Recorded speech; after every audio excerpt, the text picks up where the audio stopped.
Hello, hello, hello. We are making a video with the baby dog and mama in bed, and the sun is still up. Can you believe it? At 8:05 the sun's still up.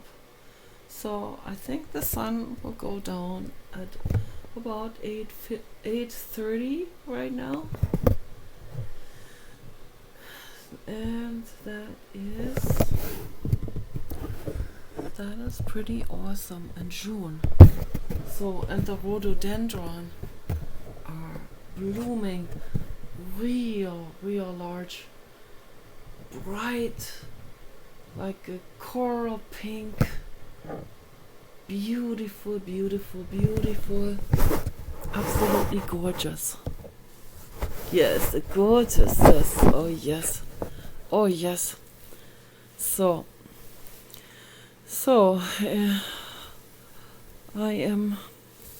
I'm a little bit chilly still, but I have my beautiful quilt blanket. It's not really a quilt. It's an imitation quilt, but I put some quilt patches on it. So that makes it basically a quilt, because I added some quilt patches with my fabric rests, in order to patch up holes that the baby dog has torn into it, because this is a very flimsy kind of material. I bought this at Walmart. I mean, it's not too flimsy, but it is. This material here it's not fingernail proof, so I had to do a lot of sewing of holes, and I had to add 2 patches in 2 different places, but that's okay. I don't mind. I like to repair things. So I want to talk about in this video, I want to dock onto my other videos, and I want to get more into the causality of things, not just explaining this is what's happening, but I want to dive into the root matter of things. I'm making a video. He's in here. Yeah, I'm making a video. Yes, I am making a video. I told you. Leave the door open again. That is classic again. So I'm not gonna delete this now.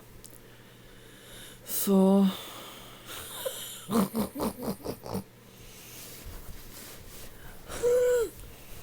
his voice is in the video now, my goodness.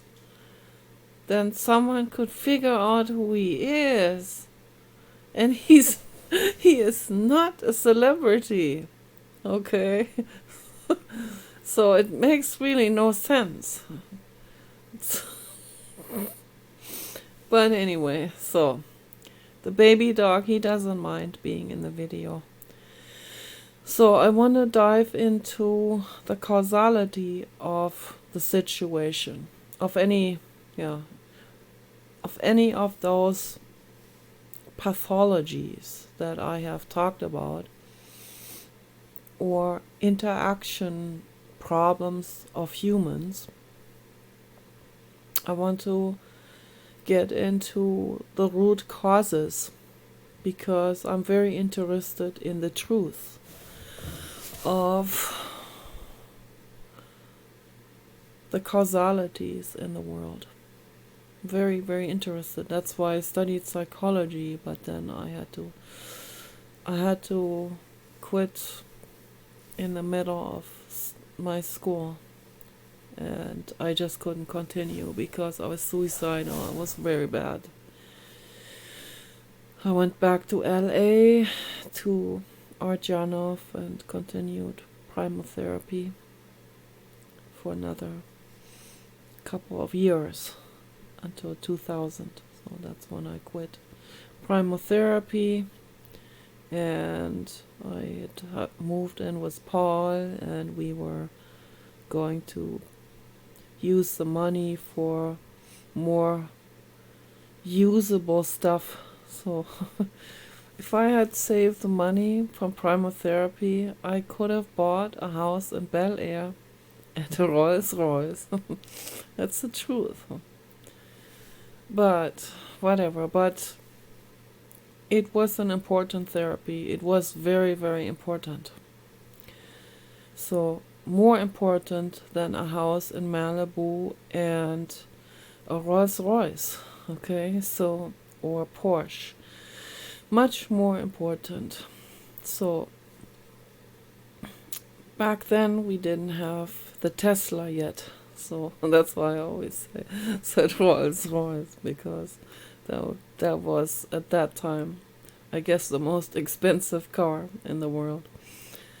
But yeah, I spent tons and tons of money on that, and I think that's unethical.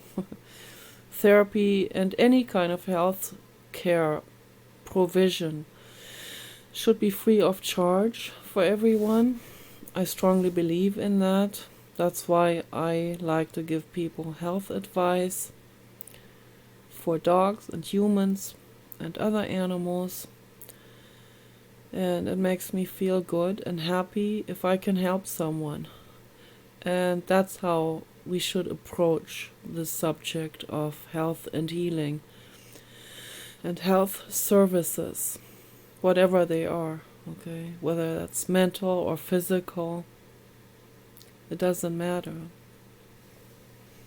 Animals or humans, we're all equally precious, poor or rich, everyone has the right to healthcare and love and kindness and having that what they need in their lives. So it's very, very important.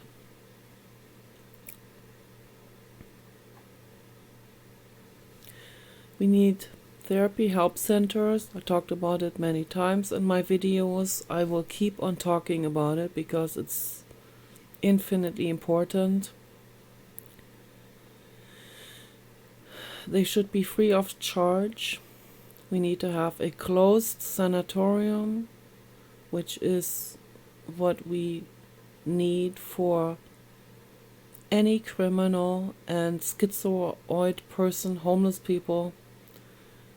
No homeless person or drug addict should be hanging out there on the street. Okay. No animal should be hanging out there aimlessly on the road and so on. So very important information. I see a heart there in the tree. Thank you, Blue God. Oh, thank you. And earlier today I saw a red heart looking out the living room window. And yesterday too, a red heart that was glowing through the window. And that was composed of several different coral pink rhododendron flowers, and they just so happened to form themselves into a heart that was visible from just that particular angle in a heart shape. And those are signs from the Blue God who says, I love you, Nicola. I am here for you. And the ETs are here for us too. And I feel it. I know they are there. And Ashtar,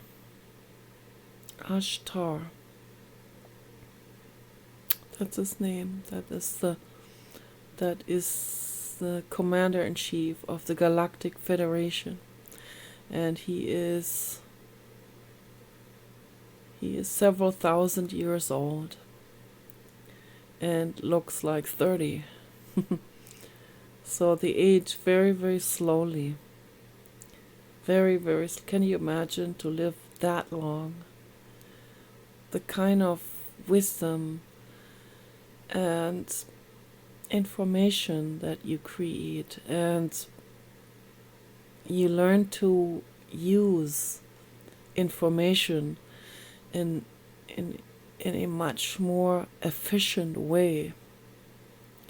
Just looking back on my last 60 years, we go through so many different stages, as Friedrich Nietzsche also went through dramatic stages, learning stages that are obviously very necessary. Each stage gives rise to the next one, and we have to do a lot of scrambling up of information and the ego, and we have to build something new on the fertile ground of the ashes from the ego and from insufficient anti-information that, or beliefs that no longer serve us and never did serve us, but we didn't know better. So it's an endless growing, learning, expanding, proliferating, moving forward, healing process. Learning is healing. It's one and the same movement forward. So everyone deserves that. And then we have to have an open center, which is the community center. So we have to have the sanatorium, and we have to have the community center. And they are help centers, okay? So, but we don't have to call it help center, just sanatorium for the prisoners and community center for the people that are loose on the loose. And they are going to be tested, with a completely different legal system. They're going to be tested for their responsibility level, and if they behave themselves, and if they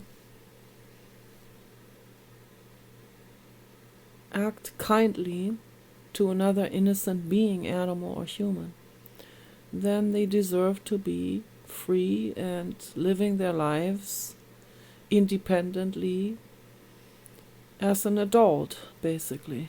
But if they don't behave like adults, if they are acting out on others, they will have to go to the sanatorium. That's all there is to it. Okay. Very simplistic, all of this. But either way, we need therapy, group therapy, for every single person.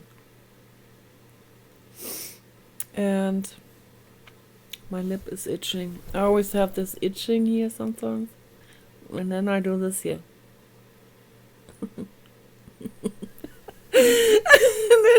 That looks so ridiculous.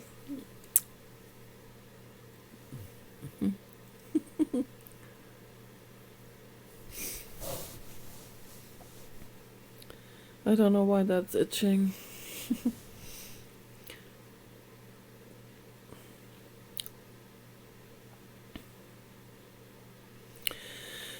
And then we can help every single person heal, That would be so amazing.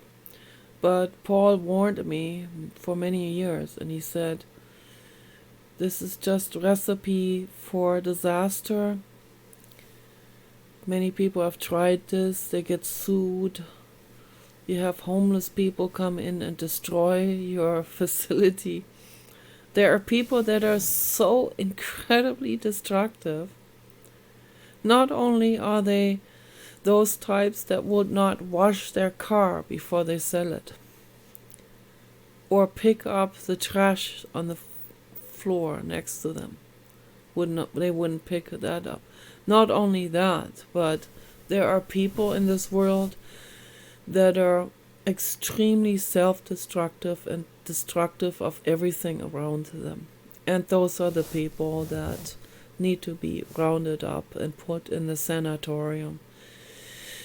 What really is the key for making the world better is how these people are going to be treated and what health services will they receive in the sanatorium. That's very, very much the key. It's not unethical at all to round people up. What matters is that they will be treated well. Okay, so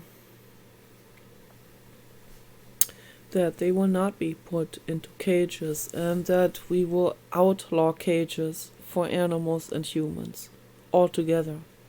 Kennels, crates, prison cells, all of that has to go. Okay, this has to be completely reformed and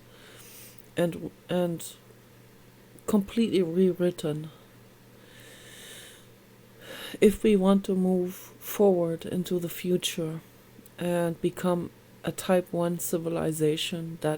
That's what we're gonna have to do. Okay, it is inevitable.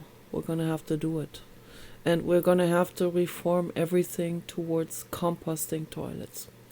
Someone at the United Nations, a woman, some high-ranking person from somewhere, has spoken out in front of thousands of people at the United Nations, and she said that we need to reform to composting toilets.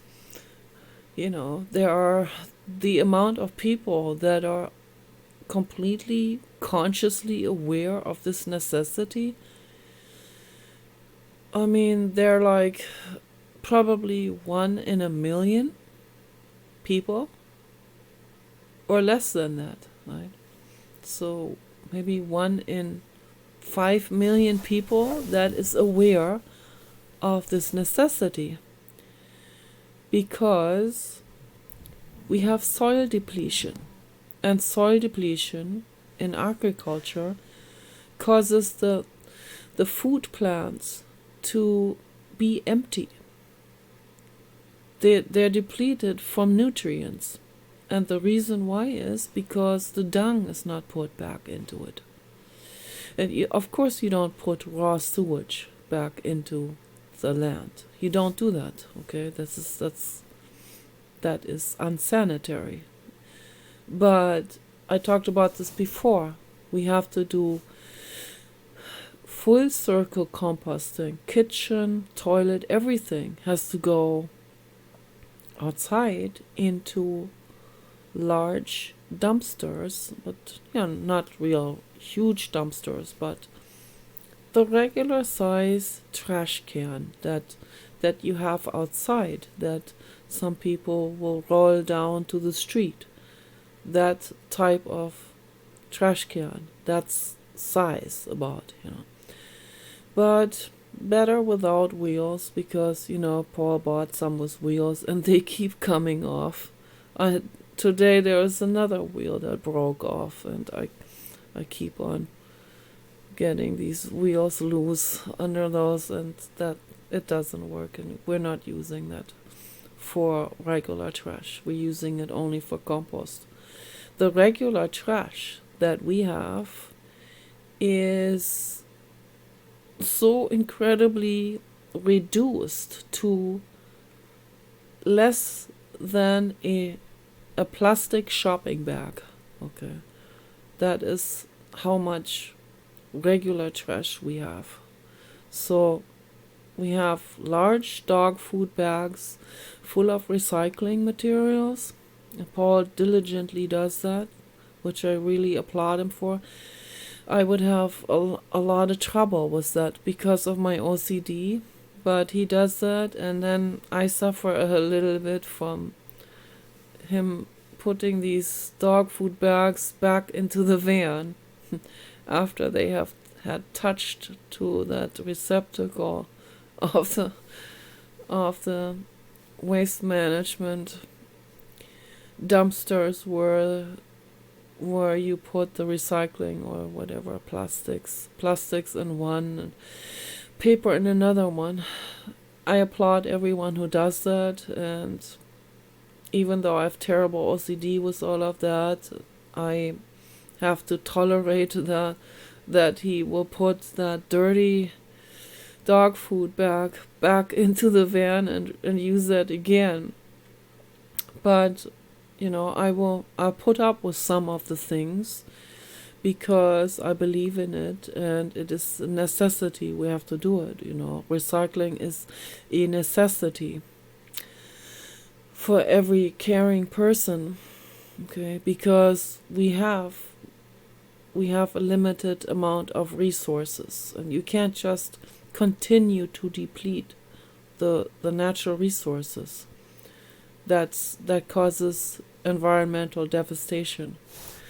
We have to reuse the materials that we have, packaging materials and so on.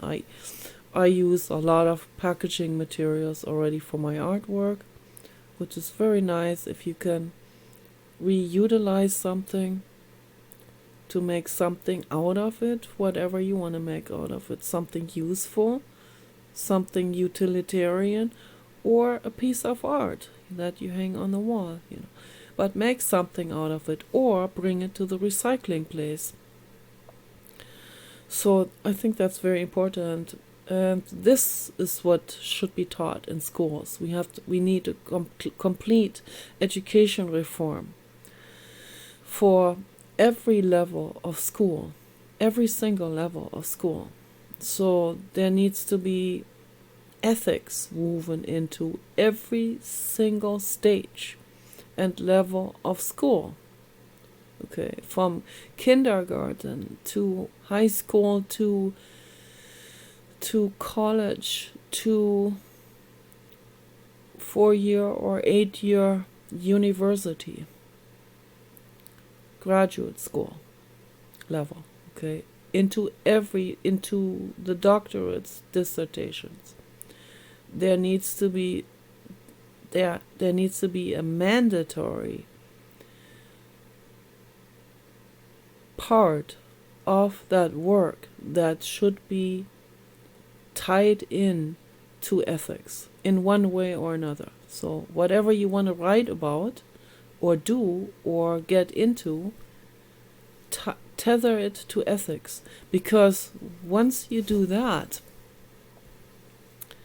you will not be able to test on animals anymore. Because how do you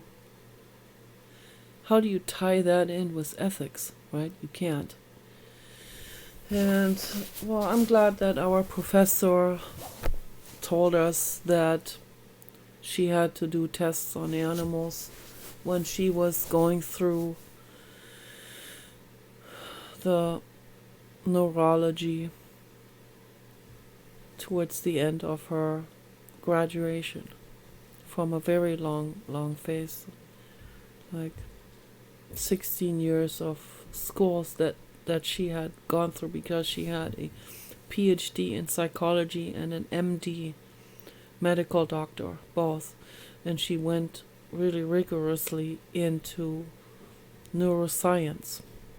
She's famous, actually, Dr. Monika Pritzel from Germany, famous scientist, and I was very, very grateful that I got to see her and attend her lectures.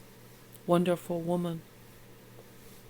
Really great. I wished all the teachers all the professors were nice like this, but they weren't, and the other professors were. They were okay, but they weren't flexible like she is, and they weren't as smart as she is. So now that that professor was stellar. That's my absolute most favorite professor in the whole world. So I also like, of course, I like some other professors as well. There are several professors that I like very much. For example, Rupert Sheldrake and Donald Hoffman. Those are great as well. And those are the ones that I watch on the internet, of course. And I have to say, what I learned in graduate school absolutely pales in comparison to what I learned on the internet so far. And I'm never ending a the learning process is a never ending process. Okay. You never stop learning.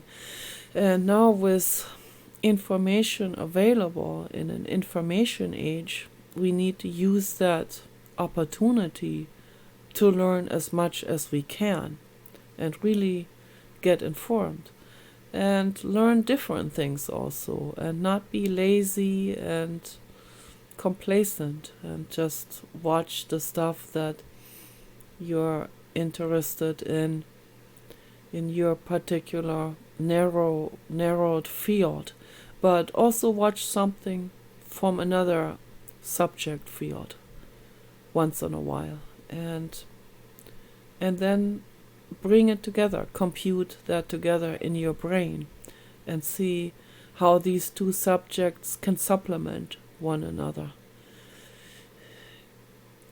in terms of connecting the dots. So I think this is very, very important. When I woke up today, I started to write a poem in my head.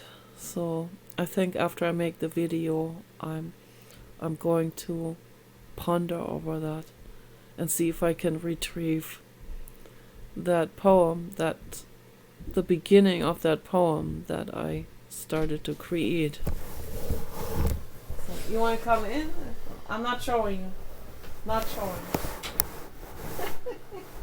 Not showing. I'm not showing. Yes. Yes. Okay. All right. So it's real cozy. I have the electric bed pad on, and that is really nice. That is very, very nice. And the baby dog, he feels real cozy now. Very, very nice is that. And it's wonderful to look into the forest. We have the forest right next to our two bedrooms. We look out the bedroom windows. We look straight into the forest. The trees are right next to the window, like about 8 feet away from the window. Real large, beautiful cedar trees. Gorgeous. Absolutely love them. So I want to get more into the causality of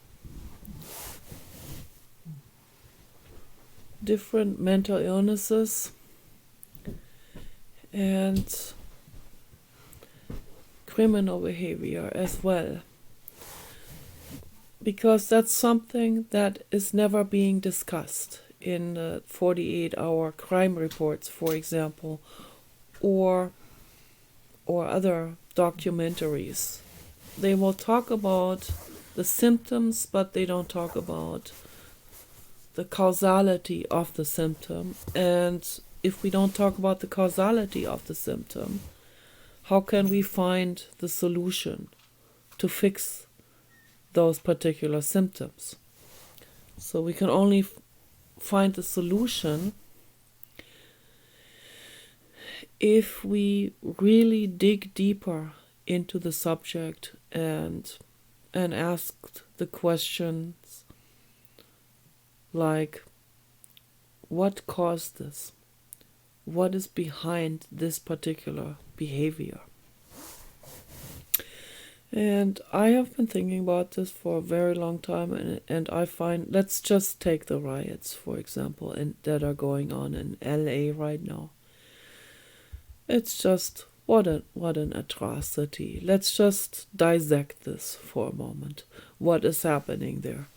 So apparently there are so-called, in quotation marks, professional rioters. That means they were trained and they are paid to do rioting. Okay, when people are trained and programmed for it and drilled to it and paid to riot, does this have anything to do anymore with a protest? I am asking you, do you ever think about these things? Okay, is this a protest in your view? When something is instigated, when someone is paying someone else to riot, is that still a protest or something else? Okay, think about that for a moment. What could that be? Okay, and I tell you what it is. These people are paid by the corporate agenda. They are paid by certainly many instances of middlemen and under middlemen and so on. But the puppeteer strings, follow them, okay, go through the instances, and you will come to Bill Gates and George Soros and people like that. Klaus Schwab, people that are all the way on the top. And I wonder who Peter Thiel is, okay, if that's not another one of those string holders. So just some food for thought here. But anyway, whoever they are and whatever their names are, Elon Musk said there are about 100 string holders worldwide and on this planet. And they are the ones who are orchestrating whatever happens on this planet. Wars, riots, civil unrest, pandemics, and the list goes on. Animal testing, horrific things happening on this planet. And those are the ones that orchestrate it. And those are the ones that have, they're chess players. They're playing chess with the populace body. They're playing chess with you being a live pawn on the chess game. Okay. They're using you like a pawn. They're using you like a tool, basically. On this chess game, if they can make you mad at an innocent person like Elon Musk, if they can manage to make you mad and hate an innocent person, someone that the corporate agenda thinks stands in their way of corruption, if they can turn you against that innocent person, such as Elon Musk or Donald Trump, then you have allowed them to use you like a chess game pawn. You have allowed them to use you like a tool. That's where that insult tool comes from. Do you want to be a tool? Or do you want to be a free thinker who questions this and who says, no way, I'm not going to let someone puppeteer me around. It's up to you. But these people, these professional writers, they are totally used. They are complete tools. They're the underground militia or the underground military. They take violent criminals and make them into their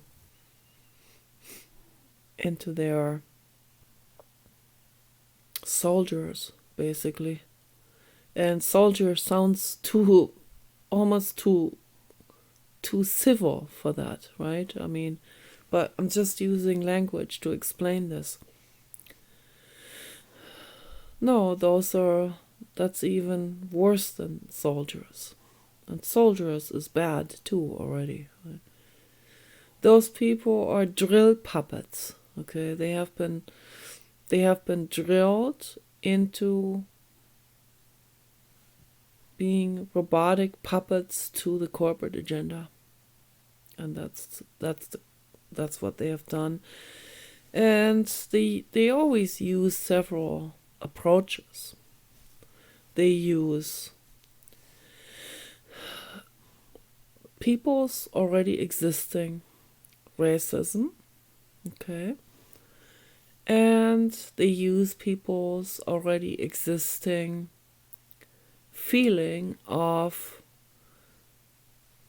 victimized, and then they expand that very feeling of, like they feel like the white man is whatever, whitey is running our lives, or whitey is controlling us, or we're still slaves. And then they hate and they want to destroy the very white people that are for their freedom. See how it goes? See how that goes? And they will cower down and obey the white people that make them into a slave, or Jewish people, or Middle Eastern people that are all the way on the top, the string holders, okay? So most of those are not Swedish or Scandinavian. I just wanna add this for people's information, because the very string holders on the top are connivers. Those are Sumerian region repto connivers, right? Those are not the Nordic types with the blue eyes and all of that. And those are the ones that called people with blue eyes stupid, actually, because they can only think in terms of, how can I be a better conniver? So, and most of these connivers have dark brown eyes. Just an observation, and it is what it is, okay? So, but they will turn you into hating someone like Greta Thunberg from Sweden. They will turn you against her because she stands in their way. So they will turn you and the mob against her and against Elon Musk and Donald Trump, okay, who are Nordic people. They just so happen to be Nordic people. I am not pure Nordic, okay? I have the right to talk about all of this. Everyone should have the right to talk about this, regardless of how much percentage of this or that they have in their DNA, okay? So, but, I mean, if we want to talk about the colloquial right to talk about this, I have that going, because I have many different races inside of me. And I am not against this or that race or this or that appearance or what I'm against is this or that behavior, okay? And of course, there's always those that this or that group that will have one or two of those in their group as well that behave bad, or the other ones have some good Samaritans too, right? But statistically, there is a huge difference, obviously. And I don't think that the people, the string holders that are all the way on the top, I don't think that they are Nordics. I haven't seen it yet. So those are people like George Soros. George Soros is from Hungary. He's from a Jewish bloodline, and he is pathologically greedy. I'm not saying every Jewish person is greedy, okay? So I don't want to be misunderstood with this. There are amazing people that are coming from a Jewish family background. Amazing, amazing, amazing people like David Bohm, for example. Okay, so theoretical physicist Dr. David Bohm, professor. So he was talking for 60 years with Jiddu Krishnamurti. That was those two. They had an ongoing conversation, and those are masterminds and incredible, stellar philosophers, both of them. David Bohm started out as a physicist, and then because of his calculations, he got more and more and more into the philosophy part of that.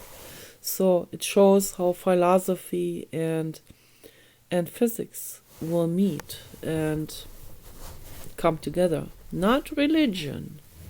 People make this mistake and say, oh, religion and science coming to... No, it's not. It is physics and math and philosophy that comes together. So philosophy that is very, very open-minded, that goes into the ether, that is willing to go into the ether. A lot of people put that into the same drawer as religiousness, and it's not, absolutely not. So I just wanted to discuss all of this and dissect this a little bit so that we can lay all of these bits and pieces on the table and look at it and really inspect it, instead of just taking one word and shooting off in the wrong direction with it, or saying, oh, she talked about this, now I'm going to label her that. Okay, so let's lay it on the table. Let's look at it. Really, let's look at the entire thing and not let the ego hijack this and run off or come to the wrong conclusion about things. Keep in mind that the corporate agenda has and is and will never stop brainwashing people by linking so-called neutral subjects up with emotionally charged subjects. They will always do this in order to manipulate you. So pay real close attention to this. In order for us to look at science and all of this, and anthropology and psychology and all of this, sociology, we cannot look at it closely if we have to put woke glasses on. Okay, if you put woke glasses on, or you look through a magnifying glass that is tainted into a woke whatever, peach or diffused, right? It filters out stuff. Then obviously you cannot look at it for the way it is. If you look at it through a socially distorted glass. So you have to take these distorting glasses, or you have to lay or put aside that woke, distorted magnifying glass. Okay, because what good does that magnifying glass do you if it has been infused with view diffusing material, right? That's no good. Or with stuff that filters out certain information. Then we can't see the truth if we do that, obviously. We have to look at the truth for what it is. And that means we have to be willing to look at statistics. It's very, very important. Okay, so look at all of that. Look at it.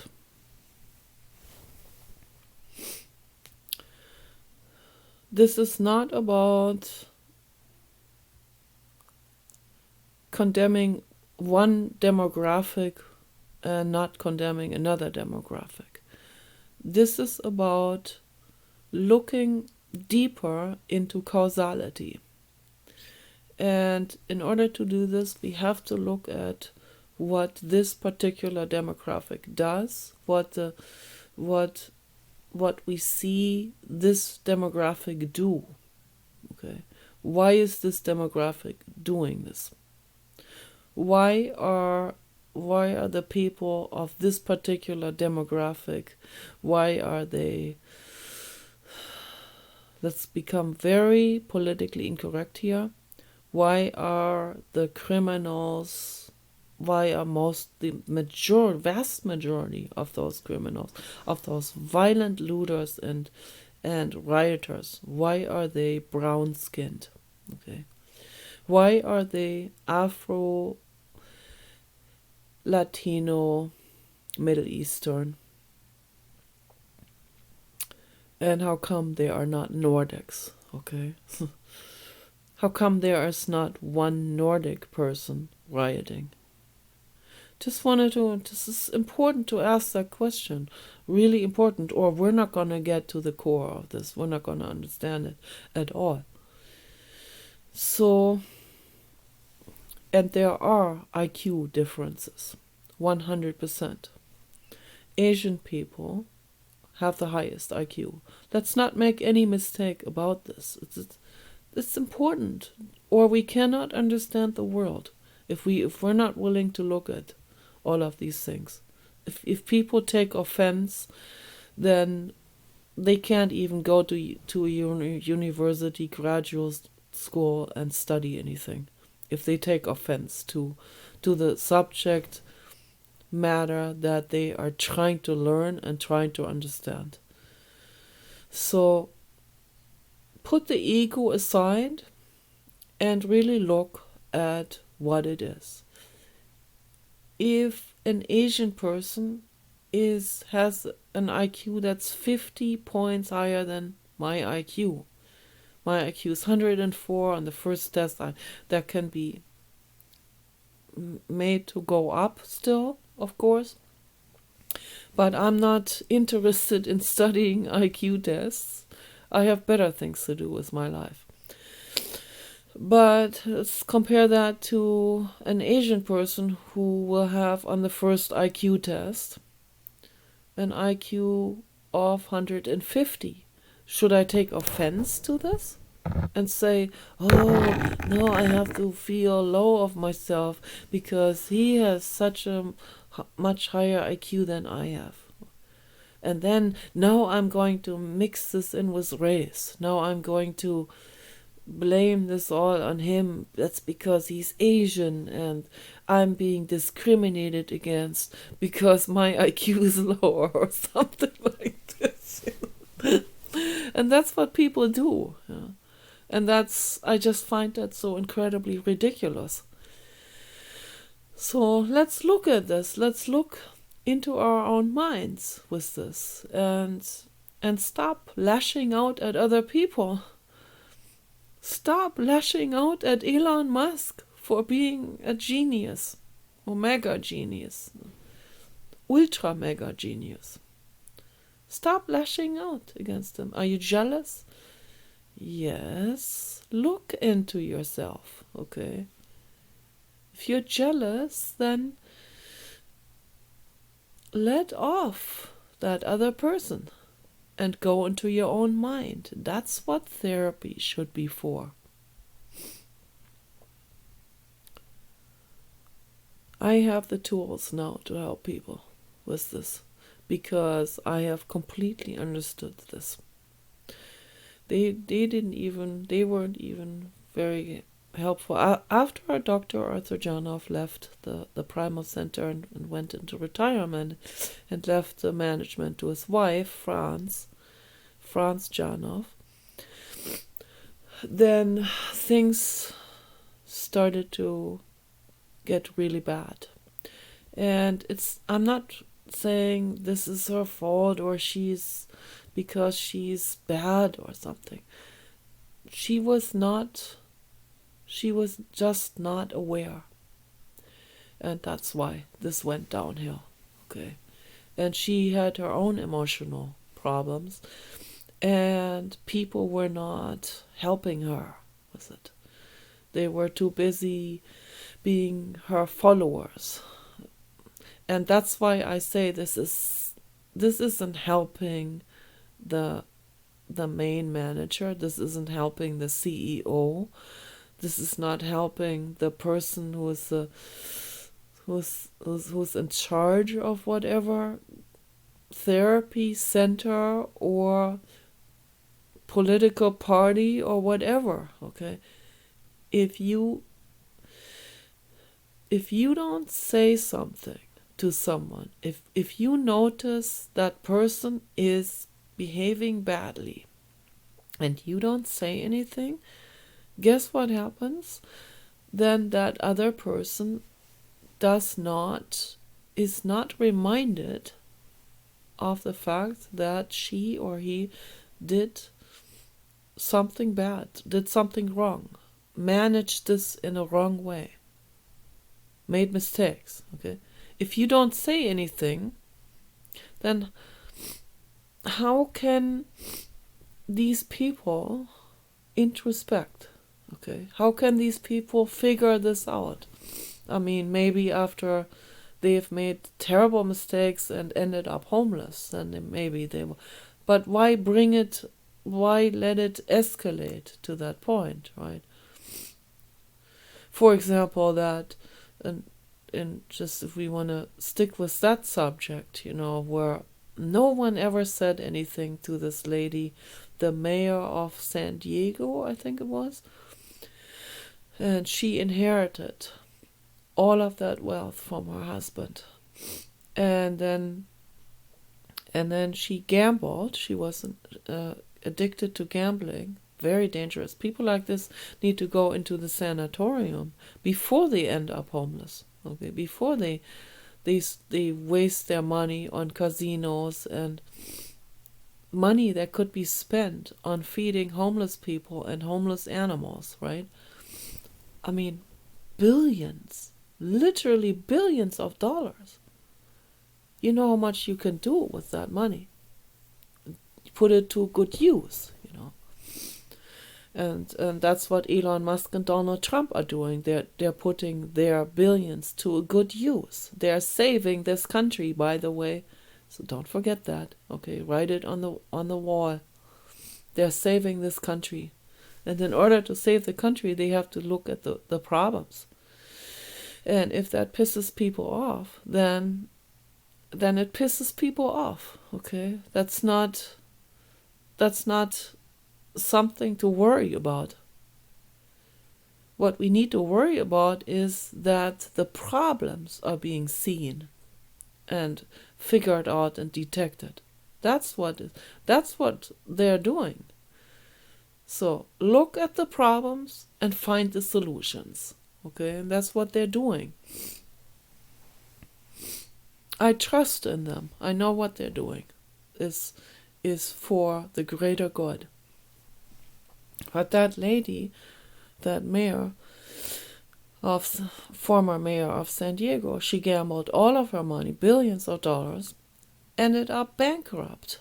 Okay, after, I don't know how long it took, 20 years, 15 years to gamble away billions and billions of dollars. Okay.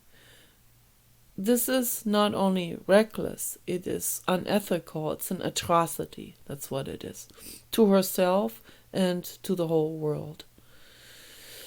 And that's just one extreme example of what happens to someone where people will just cater to them and never say, hey, what you're doing there is unhealthy, this is wrong. Okay. Maybe she will get real furious and not listen and just walk away. Probably so. But you still have to say to her, this is wrong. That brings me to my birthday. That was my birthday in 2004. Was it 2004? 2005? I think it was my birthday and in 2005. So March 31st, 2005, our former dog Samantha, Great Dane, Harlequin Great Dane, and Paul and myself were traveling in our former Winnebago motorhome rig in Vegas. We went to Vegas, went there to an RV park, and then we took Samantha on a walk because I thought I need to go to the Bellagio Hotel because I had this intuition, or was it wishful thinking, that I'm going to win the jackpot. This is just another crazy thing, right? And Samantha had to come with us, of course. So we're going on that trip and walking her down there from the RV park to the Bellagio, which was about, I don't know, half a mile or something. We come across a person who says to us, do not take your dog down there. It's not good for dogs. Really seriously, I'm concerned about your dog. And it got registered in the back of my head. But I said, oh, well, I'm gonna win the jackpot. We keep on going, right? And I'm not making this up, this is true. This is like a fairy tale almost. And another one comes and says, there were women and men. Another person comes and says, you should not take your dog all the way down there. Beautiful dog, and they petted the dog, and don't take your dog all the way down there. It's not a safe place for your dog. And after the person, I thanked all of them, And after they left, I was like, oh, well, but after I win the jackpot, then everything, we will have it all, right? And another person comes on our walk down that Las Vegas Boulevard, okay? And another person says, don't take your dog any further. This is not a good place. They're real bad people out there. Don't take your dog there. This is not good for your dog at all.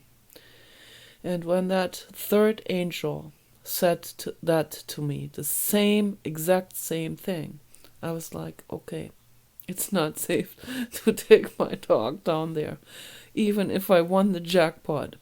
So Samantha was more important than winning the jackpot of whatever, 10 million or 50 million. So absolutely, and so I thanked the angels, and we walked back to the RV park and didn't go on anymore on a walk. It was like late afternoon. The sun was still up, but the sun was setting. But by the time we would have gotten to the Bellagio hotel, it would have gotten dark, and shady people would have come out, and that would not be safe for Samantha. And you don't know what kind of people are out there with knives and so on. So, gang type of people. And I felt protective of girl, and we had to go back to the RV park, and I'm glad we did. And even if my fate would have been winning $50 million by putting a quarter into the slot machine, this was some kind of fantasy I had. No, that's I put Samantha above the $50 million.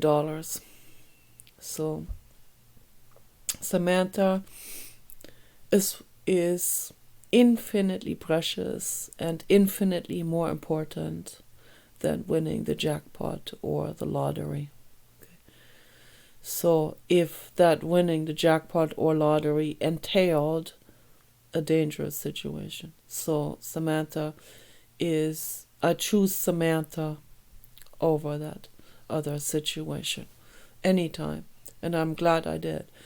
But this is what friends and angels are about. They will tell you to your face something you probably don't want to hear.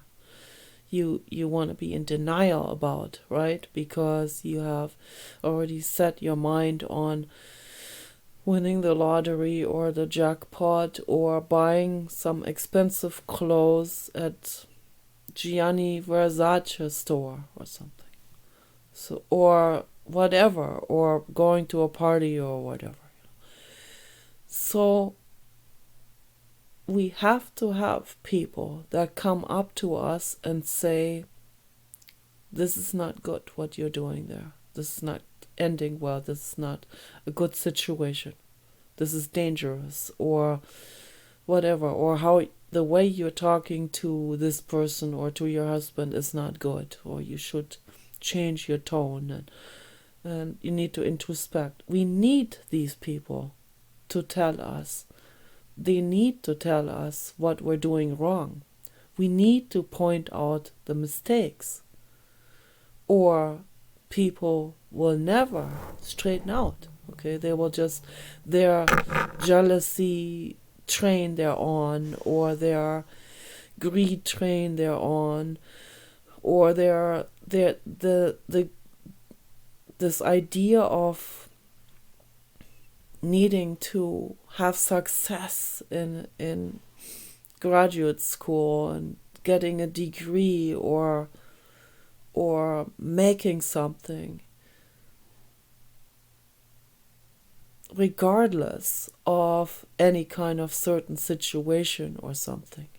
So there are these people that are just they're running away full speed in the wrong direction, ignoring family members and animals and life around them on this blind train towards success and other things. Okay, so they have to be told, they have to be reminded. If more and more people say something, the more people will say something about, the more people will say we don't tolerate human trafficking, the less likely this will escalate. Okay, if more and more people say, I am not okay with animal testing, I will not buy this product that came through a cycle of laboratories and test animals and so on. I will not support this particular product with my money. I will not support this or that. mayor or clergy person or whatever, if they are affiliated with this or that ungood or corrupt situation. It is up to us to do this. It's up to, the more people say, I will not do it, the less this other thing will escalate, whether that's escalating in one individual person or as a society. Okay? The more people say we are not okay with this political development of wokeism during the Biden criminals, the more people say we will not tolerate Joe Biden criminals any further. Okay? The sooner that escalation will be stopped. And we did it. We have managed it. I just want to throw this in towards the end of the video, a praise to society. We have managed it. You and I and all of us have managed to see through the Biden criminals and say no more. We voted for Donald Trump, the majority of us. Thank you for that, okay? So it is so important what I'm talking to you about, that we realize when we're on the wrong track to stop and revert it to the better choice. You have that leverage. I know the Biden criminals, the Democratic Party, they were heavily tweaking the voting outcome. But we managed it in spite of that. And Elon Musk, of course. It was most likely because of his action that there were so many more people that voted for Donald Trump. And we made it happen. Okay, so we ended the Biden criminals. We gave the Good Samaritan the chance to fix this country. Okay, thank you for that. Okay, so you see, we can do it. We have done it already. We can do it also with many other things. It's very, very important that we keep this in mind. And it's very important that when you see someone, whoever it is, an individual person or a group or a society, when they are on the wrong track, when they're doing something wrong, when they're mutilating children, when they're in support of child trafficking or whatever, and when they're looking the other direction, and when they don't say anything, when they take bribe money, then that is a sick movement. It is an unwell movement, and that will not go well. That will end up in a societal collapse. Okay, and that has happened many, many times on Earth. So let's not do this anymore. Let's not dwindle society into collapse. Let's pay attention. Let's move towards type 1 civilization. Let's make this our goal. And that means you have to work on your own mental issues. Because every single person is part of this entire society. Okay? So every single person is responsible for taking care of their own mental health and for criticizing themselves and for looking deep into their own minds and fixing it, and also helping other people look into their minds and not being afraid of criticizing someone else for doing something wrong. Okay, this is very, very important information. So take care. Love and peace for all living beings.